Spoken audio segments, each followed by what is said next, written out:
O Senhor esteja convosco. Proclamação do Evangelho de Jesus Cristo segundo Marcos.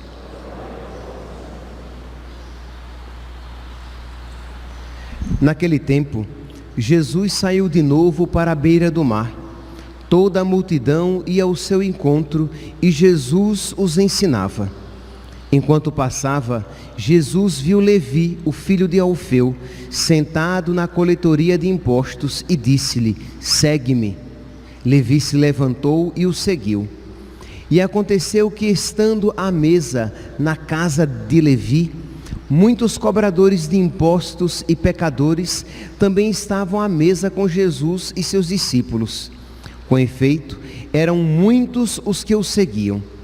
Alguns doutores da lei, que eram fariseus, viram que Jesus estava comendo com os pecadores e cobradores de impostos. Então eles perguntaram aos discípulos: por que ele come com os cobradores de impostos e pecadores?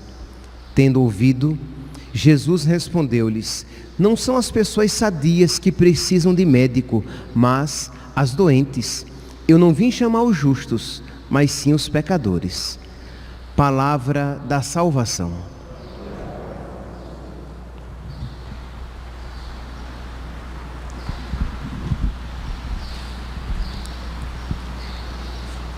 Caríssimos irmãos e irmãs, o Evangelho de hoje nos apresenta este pequeno embate de Jesus com os fariseus e que deve iluminar a nossa postura diante de Deus. Diz aqui que Jesus, passando na multidão, ele viu Levi, ele viu Mateus na coletoria de impostos. Um coletor de impostos, ele era mal visto pelos judeus, porque ele trabalhava para o inimigo, para o império. E geralmente, os cobradores de impostos, na sua grandíssima maioria, eles eram injustos, eles eram ladrões. Por quê?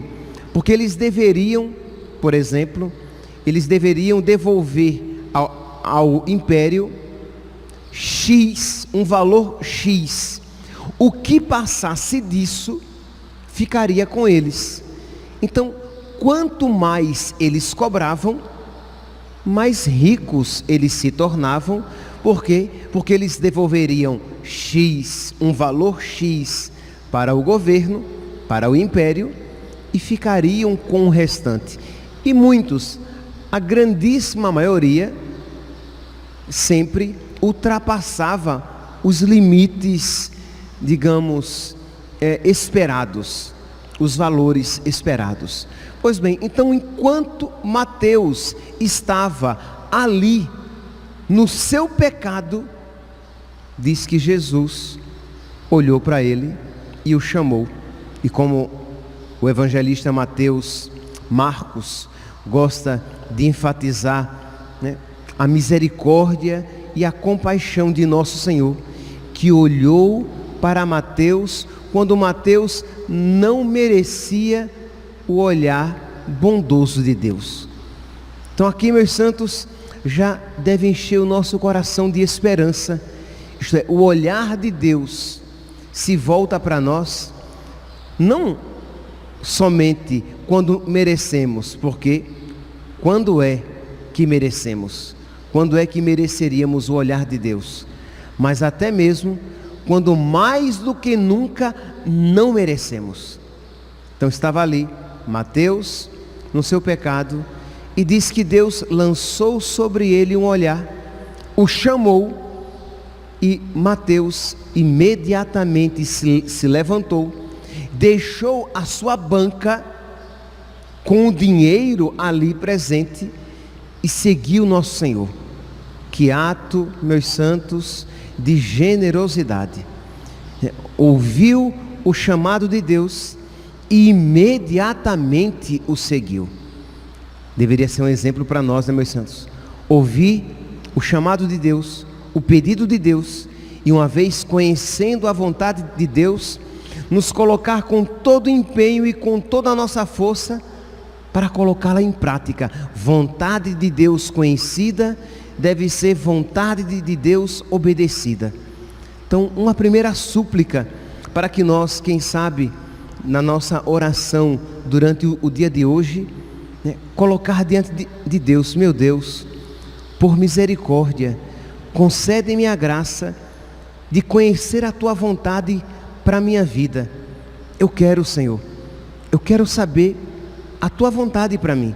E se você perceber que existe um receio, que existe um medo no seu coração, e em não poucos casos isso acontecerá, isto é, aquele medo: nossa, mas e se a vontade de Deus for difícil? E se a vontade de Deus for diferente da minha? Se você perceber isso daí, imediatamente peça a graça de Deus para que faça cair as barreiras do seu coração e você aprenda a querer o que Deus quer. Senhor, eu quero aprender a amar o que Tu queres. Eu quero, Senhor, aprender a amar a Tua vontade. Eu quero, Senhor, aprender a amar as cruzes que Tu me apresentas, porque elas são para o meu bem. Então é claro que deixar a banca, deixar a coletoria de impostos, deixar o dinheiro, iria trazer para Mateus algumas dificuldades, alguma renúncia.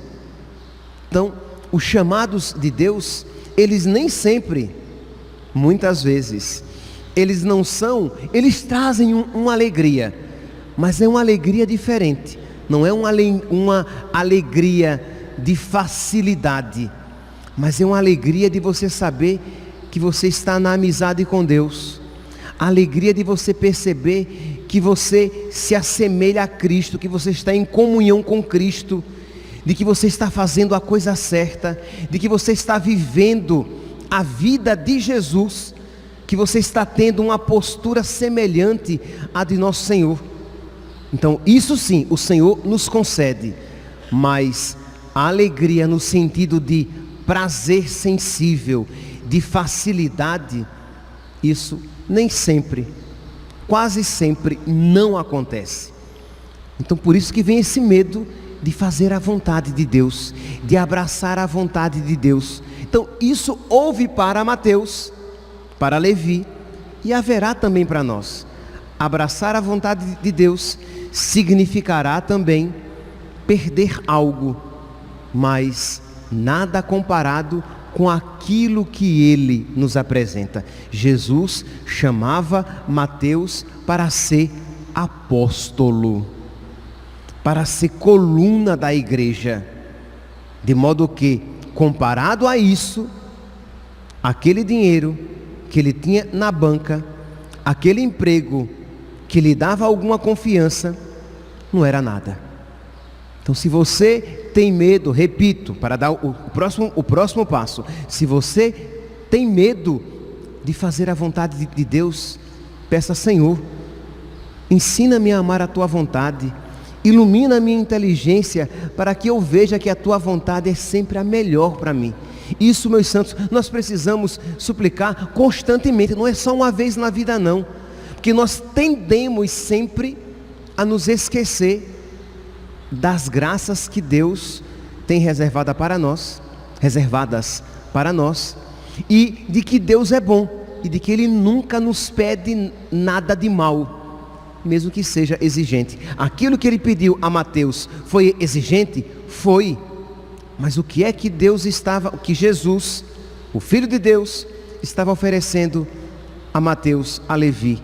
Uma honra dada apenas a 12 homens na terra, talvez 13, se nós colocarmos aqui também São Paulo apóstolo, que não foi chamado, mas ele é apóstolo, porque não foi chamado durante a vida terrena de Jesus, mas foi chamado pelo próprio Jesus, que apareceu a ele no caminho de Damasco. Pois bem, nós vamos dar aqui o segundo passo. Então Levi foi e feliz, fez um banquete, convidou os seus amigos e convidou Jesus. E Jesus foi. Por quê? Porque o Senhor quer que todos os homens se salvem e cheguem ao conhecimento da verdade. O Senhor quer ganhar almas. Então ele foi, e diz que também alguns doutores da lei e fariseus também estavam presentes. E quando eles viram Jesus comendo com cobradores de impostos, eles disseram: ele não pode ser um profeta, ele não pode ser um homem de Deus, porque ele come com os cobradores de impostos. E diz que Jesus ouve isso. Eles comentaram com os discípulos de Nosso Senhor. Jesus ouve e diz essa frase lapidar: não são as pessoas sadias que precisam de médico, mas as doentes. Eu não vim chamar os justos, mas os pecadores. Meus irmãos, nós precisamos, aqui é o segundo passo, nós precisamos constantemente nos recordar de que nós somos pecadores perdoados, de que nós somos miseráveis, agraciados por Deus, mas por nós mesmos, nós somos pecadores e nós somos miseráveis. E parece que isso é óbvio, mas não é óbvio não.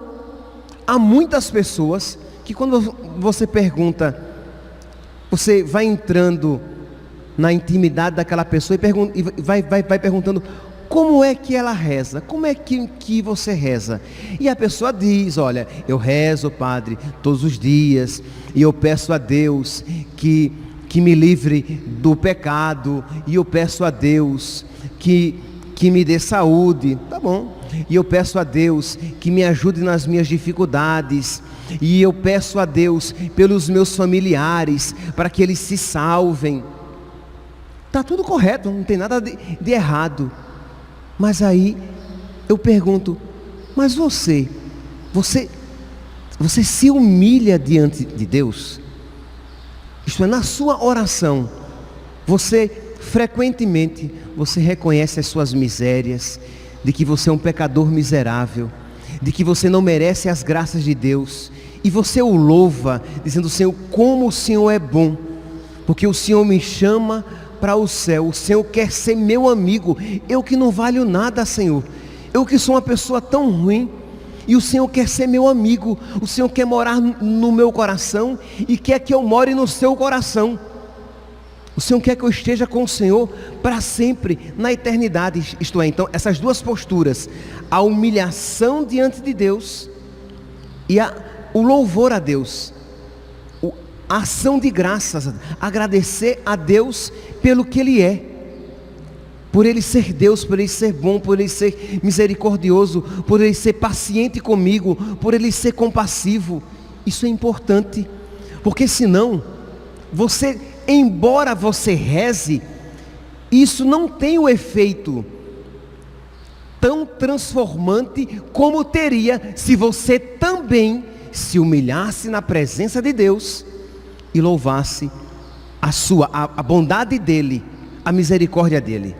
Porque, meus santos, os doutores da lei e fariseus, eles rezavam. Vocês não estão achando que os doutores da lei eram pecadores, né?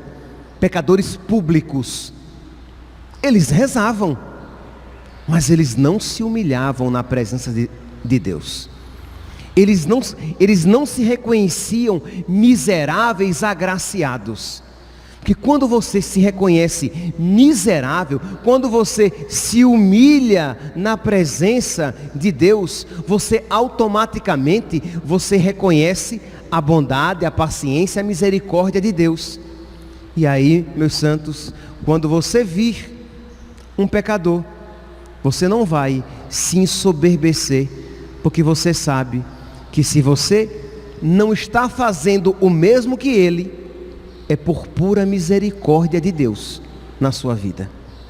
Se você não está sendo objetivamente tão mal quanto ele, é porque Deus o perdoou antecipadamente, diria Santo Agostinho. Deus lhe concedeu a graça para que naqueles pecados você não caísse.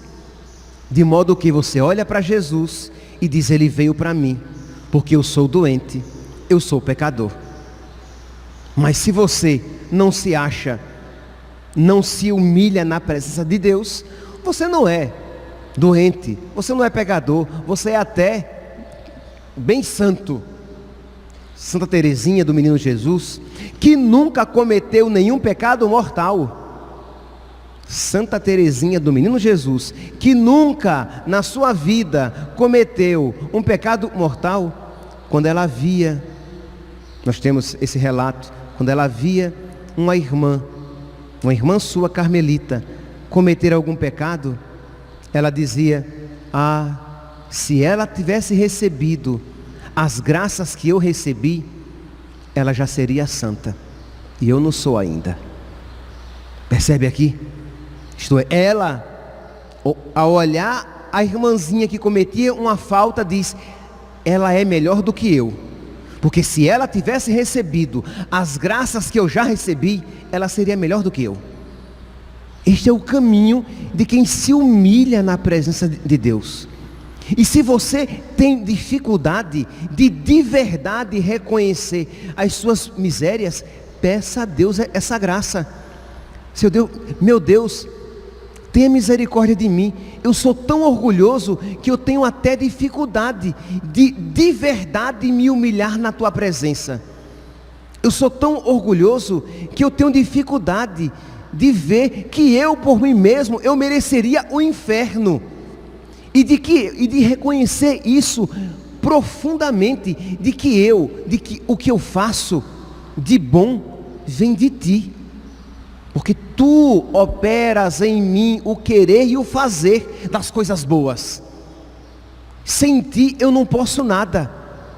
Quando você se humilhar na presença de Deus, reconhecer as suas misérias na presença de Deus, para que você o louve a sua bondade e a sua misericórdia, e isso vai ligar você com Deus e vai ligar você com seus irmãos, porque percebe, a sua postura com seus irmãos será muito diferente quando você reconhecer que você é um miserável pecador, e que se aquele seu irmão tivesse recebido todas as graças de que você já recebeu, ele seria melhor do que você. Termino, meus santos, com a frase de São Tiago, no capítulo 4, carta de Tiago, capítulo 4, versículos 9 e 10, em que São Tiago diz assim: reconhecei a vossa miséria, afligi-vos e chorai. Reconhecei. Isso, meus santos, é dom de Deus. Se você não rezar pedindo a Deus esta graça, isso não lhe virá naturalmente. Reconhecei a vossa miséria e afligi-vos e chorai. Humilhai-vos na presença de Deus e Ele vos exaltará. Humilhai-vos na presença de Deus e Ele vos exaltará. Que hoje, meus santos, neste sábado, em que nós recordamos a Virgem Santíssima, a humilde por excelência dentre todas as criaturas, que ela interceda por nós, para que nós tenhamos um coração humilde, semelhante ao de nosso Senhor, humilde, semelhante ao coração dela, que diz que reconheceu a sua pequenez, mas que reconheceu também que o Senhor nela fez grandes coisas. Louvado seja nosso Senhor Jesus Cristo, para sempre seja louvado.